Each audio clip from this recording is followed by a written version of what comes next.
Saturday, সেটা তো তোমরা জানোই। আর দেখো ঘড়িতে তখন 3:10 স্যাটারডে নাইটটা আমরা একটু মুভি দেখি, কোনো নতুন মুভি এলে আমরা স্যাটারডে নাইটেই সেটা দেখার প্ল্যান করি দুজন মিলে। তো সেরকমই একটা প্ল্যান ছিল আমাদের, কাল স্যাটারডে নাইটটা মুভি দেখতে কাটাই।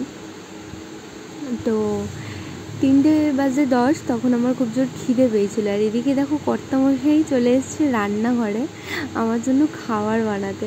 তো কিছু হাতের সামনে না পেয়ে একটা ডিম পেয়েছিল, তো ওই ডিমটাকে একটু মোটা করে অমলেট করেছে সমস্ত কিছু দিয়ে। দেখো মানুষটা সারাদিন কাজকর্ম করে আসে, আমার নিজেরও এত খারাপ লাগছিল। সারাদিন কাজকর্ম করে আসার পর তারপর রাত্রেবেলা এই 2:30-3টের সময় আমার জন্য এসে খাবার বানাচ্ছে, কারণ আমার খিদে পেয়েছে তাই। আর জানি না কেন কালকে রাত্রে আমার ভীষণ খিদে পাচ্ছিলো। আর মানে এতটাই খিদে পাচ্ছিলো যে আমার ঘুমোতেই পারছিলাম না, যদিও ঘুমোচ্ছিলাম না, মুভি দেখছিলাম। আর আমার কর্তামশাই যখনই কোনো প্রিপারেশন বানায়, কোনো ডিশ বানায়, তো নিজের মতন করে এক্সপেরিমেন্ট করে।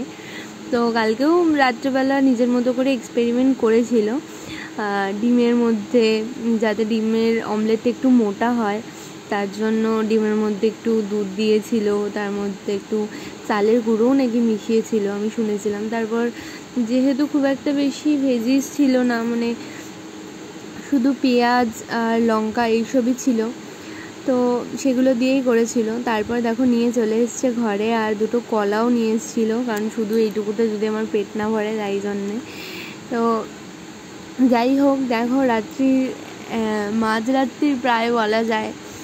তো সেই সময় আমরা মুভি দেখতে দেখতে ডিমের অমলেট উইথ পেঁয়াজ দিয়ে গার্নিশ করা, তো আমি ওকে থ্যাংক ইউ বলছিলাম, আর তাই কত হাসছিল দেখো, যে এত রাত্রিবেলা এত কষ্ট করে আমার জন্য এরকম খাবার বানিয়ে দিয়েছে।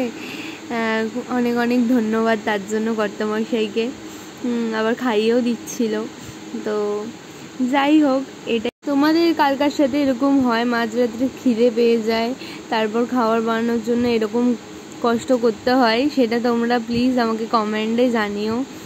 আর চলো আজকের জন্য টাটা, আর দেখা হবে নেক্সট ব্লগে। আর তোমরা কিন্তু আমার ব্লগ দেখছো সবাই, বাট সাবস্ক্রাইব করছো না, তো একটু সাবস্ক্রাইবটা করে দিও। টাটা।